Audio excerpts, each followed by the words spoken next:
الحمد للہ وحدہ لا شریک لہ والصلاة والسلام علی من لا نبی بعد اما بعد فاعوذ باللہ من الشیطان الرجیم بسم اللہ الرحمن الرحیم سبحان الذی اسری بعبدہ لیلا من المسجد الحرام الی المسجد الاقصی الذی بارکنا حولہ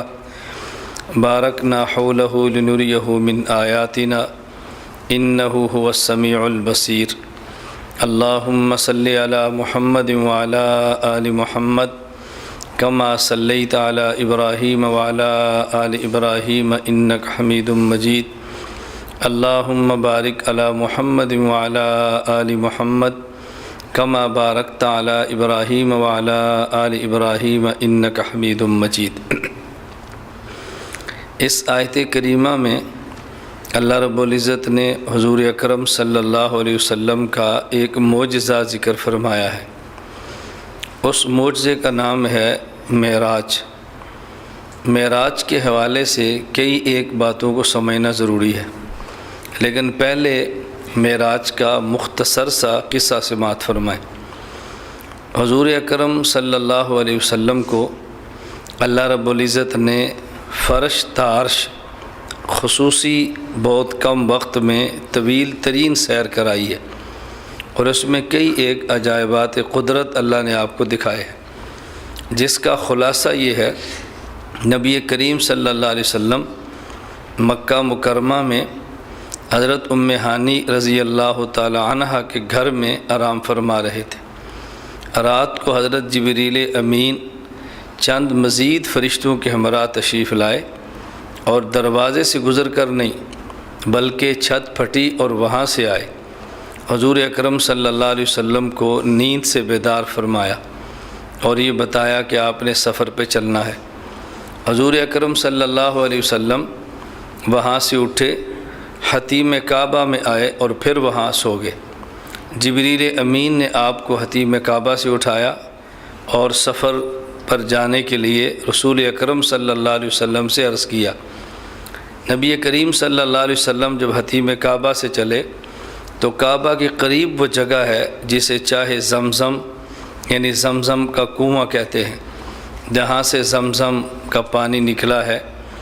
رسول اکرم صلی اللہ علیہ وسلم کو چاہے زمزم کے قریب جبریل امین نے لٹا دیا اور نبی کریم صلی اللہ علیہ وسلم کا شق صدر فرمایا، جس کا خلاصہ یہ ہے کہ آپ کے سینہ مبارک کو دو حصوں میں چاک کیا ہے اور قلب اطہر کو سینہ مبارک سے باہر نکالا ہے، اور نبی کریم صلی اللہ علیہ وسلم کے قلب اطہر کو سونے کے تشت میں جو جبریل امین جنت سے لائے تھے اس میں زمزم کے پانی سے دھویا، اور وہ سونے کا تشت ایمان اور حکمت سے بھرا ہوا تھا، اور نبی کریم صلی اللہ علیہ وسلم کے قلب اطہر میں ڈال دیا، اور پھر قلب اطہر کو اصل جگہ رکھ کے دوبارہ سینہ مبارک کو ملا دیا۔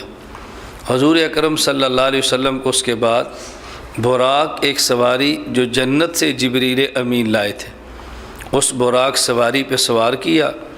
ایک روایت کے مطابق رسول اللہ صلی اللہ علیہ وسلم آگے تشریف فرما ہوئے اور جبریل امین آپ کے ردیف بنے، یعنی آپ کے پیچھے اس براق سواری پر بیٹھے۔ اس براق سواری کا جو قد روایات میں آتا ہے اس کا خلاصہ یہ ہے کہ وہ خچر سے کچھ چھوٹی اور حمار یعنی گدھے سے کچھ بڑی تھی۔ اس میں نبی کریم صلی اللہ علیہ وسلم کے سفر کا آغاز ہوا۔ مکہ مکرمہ سے چلے تو سب سے پہلے آپ اس سواری سے اترے مدینہ منورہ یثرب، جس کا سابقہ نام تھا، اب اس کا نام مدینۃ الرسول صلی اللہ علیہ وسلم یعنی مدینہ منورہ ہے۔ جبریل امین نے آپ سے عرض کیا کہ آپ یہاں اتریے اور 2 رکعت نماز نفل پڑھ لیجئے، اور آپ کو بتایا گیا کہ یہ وہ جگہ ہے جہاں پہ آپ نے ہجرت کر کے تشریف لانا ہے۔ وہاں سے پھر براق پر سوار ہو کر چلے اور طور سینا، وہ درخت جہاں پہ موسیٰ علیہ السلام اللہ سے ہم کلام ہوتے تھے، اس کے پاس آپ اترے اور جبریل امین نے عرض کیا کہ آپ 2 رکعت نفل پڑھ لیجئے، اور یہ وہ جگہ ہے جہاں پر حضرت موسیٰ علیہ السلام اللہ سے ہم کلام ہوتے تھے۔ وہاں سے آپ چلے تو مدین جو حضرت شعیب علیہ السلام کی بستی ہے وہاں اترے۔ جبریل امین نے بتایا یہ حضرت شعیب علیہ السلام کی بستی ہے، آپ یہاں 2 رکعت نفل ادا فرما لیجئے۔ وہاں سے براق پہ سوار ہوئے تو بیت اللحم وہ جگہ جو حضرت عیسیٰ علیہ السلام کی جائے پیدائش ہے، آپ وہاں براق سے اترے اور جبریل امین نے عرض کیا کہ آپ یہاں 2 رکعت نفل ادا کیجئے، یہ عیسیٰ علیہ السلام کی جائے پیدائش ہے۔ وہاں سے آپ براق پہ سوار ہوئے تو بیت المقدس میں آپ اترے۔ وہاں آپ کے آنے سے قبل تمام انبیاء کرام علیہم السلام پہلے سے موجود تھے۔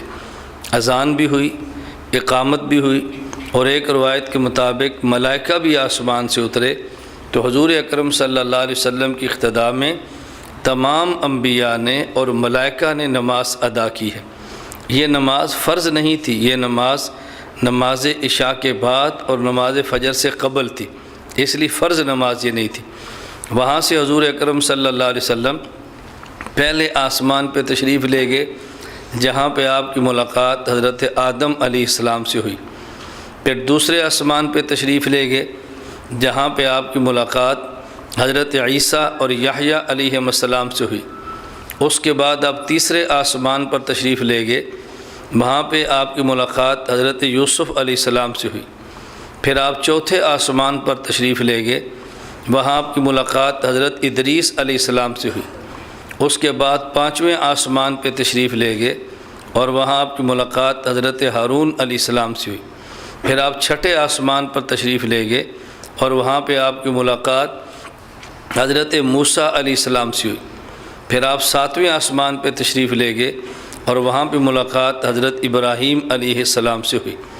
حکیم الامت مجدد الملت مولانا اشرف علی تھانوی نبر اللہ مرقدہ تحریر فرماتے ہیں کہ کس آسمان پر کس نبی سے ملاقات ہوئی، اگر اس کو آسان لفظوں میں یاد رکھنا ہو تو ایک لفظ یاد رکھ لیں، آیاہما۔ آیاہما ترتیب سے حضرت حکیم الامت تھانوی نے وہ حروف اس میں لکھے ہیں جس میں ہر نبی کے نام کا ایک حرف موجود ہے۔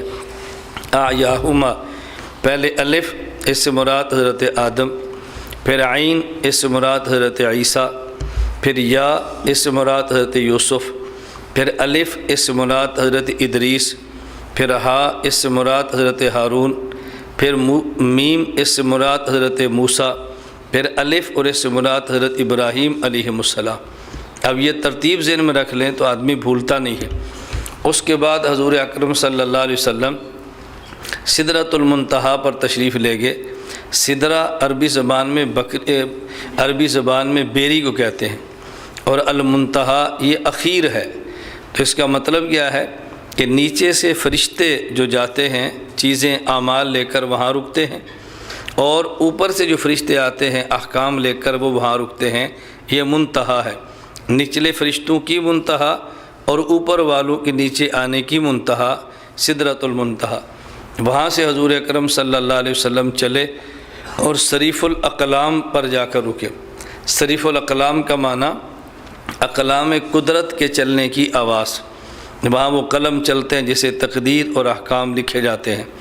اس کے بعد رسول اللہ صلی اللہ علیہ وسلم چلے اور آپ عرش معلیٰ پر جا کر رکے، وہاں اللہ رب العزت کا دیدار فرمایا، اللہ سے ہم کلام ہوئے، کچھ تحائف پیش کیے، کچھ تحائف اللہ سے وصول کیے، اور واپس حضور اکرم صلی اللہ علیہ وسلم مکہ مکرمہ تشریف لے آئے۔